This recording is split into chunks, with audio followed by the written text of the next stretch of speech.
Good morning 10th class. Today I am going to discuss last topic our chapter. देखो बेटे बीच में से जो पॉइंट्स हैं इसके अंदर वो अकॉर्डिंग टू सीबीएसई गाइडलाइन 2022 आपके सिलेबस के अंदर नहीं है. That's why this is the last topic of your chapter. अब देखो बेटे अगर हम बात करें बेटा तो बेसिकली ग्लोबलाइजेशन है क्या? Globalisation means integrating our economy with rest of the world. Integrate क्या होता है बेटे? जोड़ना. ठीक है ना. हमारी भारतीय अर्थव्यवस्था को शेष विश्व यानी कि रेस्ट ऑफ द वर्ल्ड के साथ कनेक्ट करना क्या कहलाता है? ग्लोबलाइजेशन. देखो बेटे जब हमारी इंडियन इकोनॉमी के अंदर 1991 में इकोनॉमिक रिफॉर्म्स आए तब बेटे बेसिकली एक रिफॉर्म था हमारा ग्लोबलाइजेशन. ग्लोबलाइजेशन का अर्थ क्या है? वैश्वीकरण. यानी कि भारतीय अर्थव्यवस्था को शेष विश्व की अर्थव्यवस्था के साथ जोड़ना जिसके कारण फ्लो ऑफ गुड्स और सर्विस क्या हो जाए? पॉसिबल हो जाए. हम वहाँ से टेक्नोलॉजी को इंपोर्ट कर सकें, जो बेसिकली हमारे स्पेशलाइज्ड गुड्स हैं उनको हम लोग एक्सपोर्ट कर सकें. तो बेटे ग्लोबलाइजेशन हमारी इकोनॉमिक रिफॉर्म्स 1991 में आया. देखो बेटे बेसिकली जो हमारा इंडिया है वो क्या है? वर्ल्ड का एक छोटा सा हिस्सा. ठीक है. तो हमारी इंडियन इकोनॉमी को वर्ल्ड इकोनॉमी से कनेक्ट करना so that goods and services transfer become possible. This is also known as globalization. अब देखिए बच्चों यहाँ पर बिफोर 1991 LQP यानी कि लाइसेंसिंग, कोटा, परमिट यानी कि अगर आप कोई बिजनेस स्टार्ट करना चाहते हैं तो आपको लाइसेंस लेने की जरूरत पड़ती थी. कोटा के अंदर आपकी प्रोडक्शन यूनिट को फिक्स कर दिया जाता था. और परमिट का मतलब क्या है कि बेसिकली अगर आप इंपोर्ट एक्सपोर्ट कोई भी बिजनेस करना चाहते हैं तो आपको परमिशन भी लेनी पड़ती थी. अब जब इकोनॉमिक रिफॉर्म्स आए आफ्टर 1991, क्योंकि इंडिया के अंदर इकोनॉमिक रिफॉर्म्स कब आए हैं बच्चों? 1991 में. तो वहाँ पर LPG पॉलिसीज को फॉलो किया गया. Student it knows a liquefied petroleum gas. It's a economic reforms that termed as liberalization, privatization and globalization. तो देखो बेटे लिबरलाइजेशन का मीनिंग क्या है? हमारी इकोनॉमी को अननेसेसरी कंट्रोल से मुक्ति दिलवाना क्या कहलाता है? लिबरलाइजेशन. यहाँ पर स्टूडेंट ट्रेड के अंदर अननेसेसरी टैक्सेस हमारे गवर्नमेंट के द्वारा लगाए गए थे इंडस्ट्रियल सेक्टर पर, उनको पूरी तरह से हटा देना. ठीक है. This is known as liberalisation. Second है स्टूडेंट हमारा privatisation. Before 1991 there was a focus on only and only the development of public sector. I think you also come to know about the public sector which is under the control of government, जो government के control में होता है. तो बेटे जब economic reforms किए गए तो बहुत सारे ऐसे सेक्टर्स थे, बहुत सारी ऐसी वस्तुओं का प्रोडक्शन था जिनका प्राइवेटाइजेशन कर दिया गया. This is known as privatisation. Next है स्टूडेंट हमारा ग्लोबलाइजेशन. ग्लोबलाइजेशन आपको पता ही है, integrating our economy with rest of the world economy. तो ग्लोबलाइजेशन क्या है बच्चों? 1991 में किए गए सुधारों का एक हिस्सा है. तो देखो बेटे वैसे ग्लोबलाइजेशन के इम्पैक्ट हमारी इंडियन इकोनॉमी पर क्या पड़े? हमारा टॉपिक यही है बच्चों, impact of globalisation on our economy. तो देखो बेटे हमारी इकोनॉमी पर क्या इम्पैक्ट पड़े? देखो ग्लोबलाइजेशन के कारण जब गुड्स और सर्विसेज का बेसिकली एक्सपोर्ट इंपोर्ट पॉसिबल हो गया तो इसके कारण बेटे जो हमारे इंडियन फार्मर्स थे उनको बहुत सारे चैलेंजेस फेस करने पड़े. कौन कौन से चैलेंजेस फेस करने पड़े? क्योंकि देखो बेटे बेसिकली क्या होता है, after 1990 Indian farmers face many challenges. Competition in the international market. International market में स्टूडेंट क्या स्टार्ट हो गया? कंपटीशन शुरू हो गया. अरे ये 1990 नहीं है स्टूडेंट, इट्स 1991 के अंदर क्या शुरू हो गया? चैलेंजेस शुरू हो गई. ठीक है. तो अब वो चैलेंजेस क्या थे? अब कंपटीशन इन इंटरनेशनल मार्केट. क्यों?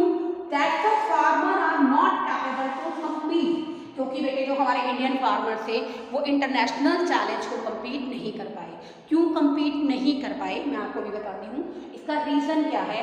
क्योंकि बेटे एक तो जो डेवलप कंट्रीज है like USA, European countries, they have so many subsidies from there government. वहाँ बेटे बेसिकली डेवलप इकोनॉमीज़ के अंदर फार्मर्स को बहुत ज़्यादा सब्सिडी दी जाती है, बहुत सारी फैसिलिटीज़ प्रोवाइड कराई जाती है, so that farmer are able to compete the rest of world farmers.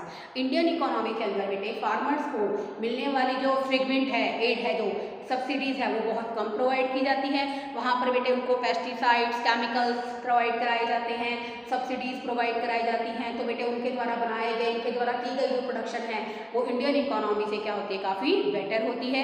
लेकिन Indian farmers have to face many challenges. First one is challenges green revolution can't compete the promises. देखो बेटे इस video को देखने के बाद आप मुझे बताइए कि इंडिया के अंदर ग्रीन रेवोल्यूशन कब आया, क्योंकि मैंने previous video I have already discuss about the green revolution topic. Okay, तो ग्रीन रेवोल्यूशन ने बेटे जो भी बेसिकली प्रॉमिसेस किए कि ऐसे होगा, प्रोडक्शन बढ़ जाएगी, ये होगा, लेकिन पूरे जो प्रॉमिसेस थे उनको कंप्लीट नहीं कर पाया। Because under green revolution we use more and more pesticides and which is not suitable for the sustainable development. क्योंकि बेटे अगर आप एक बार पेस्टिसाइड्स केमिकल का यूज़ करके प्रोडक्शन बढ़ा देते हैं तो इन फ्यूचर लैंड की फर्टिलिटी क्या हो जाती है, डिक्लाइन हो जाती है।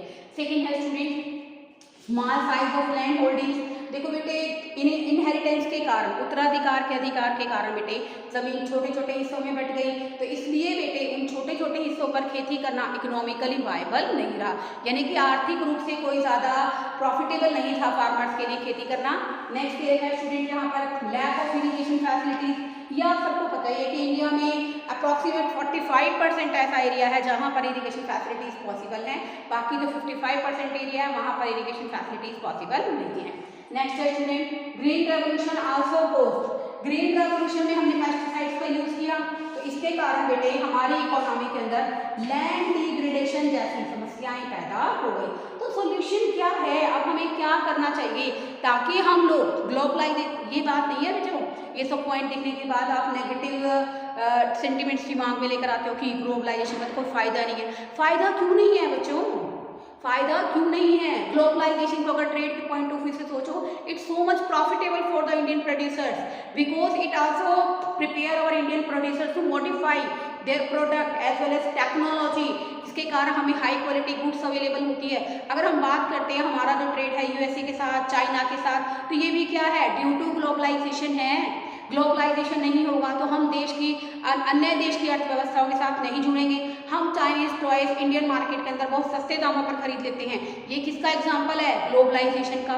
ग्लोबलाइजेशन के कारण जो हमारे इंडियन प्रोड्यूसर्स हैं वो इतनी ज़्यादा अवेयर हो गए हैं कि वो भी इंडियन जो कंज्यूमर्स हैं उनके अकॉर्डिंग क्या कर रहे हैं, क्वालिटी प्रोडक्ट बनाते हैं, रीजनेबल रेट पर प्रोवाइड कराते हैं, हाई और बेटर टेक्नोलॉजी के साथ प्रोवाइड कराते हैं। आप ये नहीं कह सकते कि ग्लोबलाइजेशन के नेगेटिव इफेक्ट है, पॉजिटिव इफेक्ट्स बहुत ज़्यादा हैं बच्चों। अब देखो बेटे करना क्या चाहिए हमें, सोल्यूशन क्या है बच्चों हमारे पास? सोल्यूशन है to promote gene revolution. Gene revolution क्या होता है बेटे? देखो अगर आप ज़मीन के अंदर बेटे लैंड के अंदर क्या डालते हो, केमिकल डालते हो, फर्टिलाइजर्स डालते हो, तो वो ऊपरी तौर पर क्या करता है, लैंड को फर्टिलिटी प्रोवाइड कराता है। लेकिन स्टूडेंट जो जीन रेवोल्यूशन है ये क्या है बेटे, एक तरह से एक रिकॉग्नाइज्ड पावरफुल सप्लीमेंट है जो क्या करता है, बेसिकली हमारी जो हाइब्रिड वैरायटी ऑफ सीड्स है उनके द्वारा हमारी लैंड की इंटरनल फर्टिलिटी को इंक्रीज करता है ताकि हम लोग डिफरेंट वैरायटी सीड्स का प्रयोग करके प्रोडक्टिविटी को बढ़ा सकें। ठीक है। सेकेंड, अगर हम हाइब्रिड वैरायटी का यूज करके to promote organic farming. Organic farming क्या है? Don't use the pesticides and chemicals in our farming, use as known as a organic farming. आजकल का बेटे जो ट्रेंड है वो क्या है, ऑर्गेनिक फार्मिंग का है। ऑर्गेनिक फार्मिंग का अर्थ केवल ये नहीं है कि अगर आप बेसिकली पेस्टिसाइड इंसेक्टिसाइड्स का प्रयोग नहीं करते हैं तो वो ऑर्गेनिक फार्मिंग है। अगर आप उसकी बजाय क्या करते हैं, इस तरीके से मैन्योर का, ठीक है ना, और बेसिकली जो हमारे एनिमल से वेस्ट निकलती है उसका अगर यूज़ करके हम लोग प्रोडक्शन करते हैं तो बेटे अगर डोमेस्टिक कंपोस्ट का यूज़ करके हम लोग प्रोडक्शन करते हैं तो इसके कारण बेटे क्या होती है, ऑर्गेनिक फार्मिंग। ऑर्गेनिक फार्मिंग बेटे सेफ भी है, एनवायरनमेंट के लिए भी बहुत बेहतर है, और साथ साथ बेटे ऑर्गेनिक फार्मिंग से जो फूड मिलता है वो काफ़ी हेल्थियर और टेस्टियर भी होता है। नेक्स्ट अगर हम बात करते हैं बेटे diversify cropping pattern to cereal to high value crop. अब बेटे किसानों को अपना क्रॉपिंग पैटर्न चेंज करना चाहिए, अब उन्हें ऐसी फसलों का उत्पादन करना चाहिए जिनसे उन्हें क्या मिले, उचित दाम मिल सके। तो बेटे बेसिकली ये सब क्या है, ग्लोबलाइजेशन के अपने फायदे और अपने नुकसान हैं। इस वीडियो को देखने के बाद आप मुझे ग्रीन रेवोल्यूशन का मीनिंग बताइए और मुझे बताइए कि इंडिया के अंदर बेसिकली ग्रीन रेवोल्यूशन कब आया था। आई होप आपको सारे टॉपिक्स क्लियर होंगे। If you have any doubt then you can ask me. Okay, thank you students.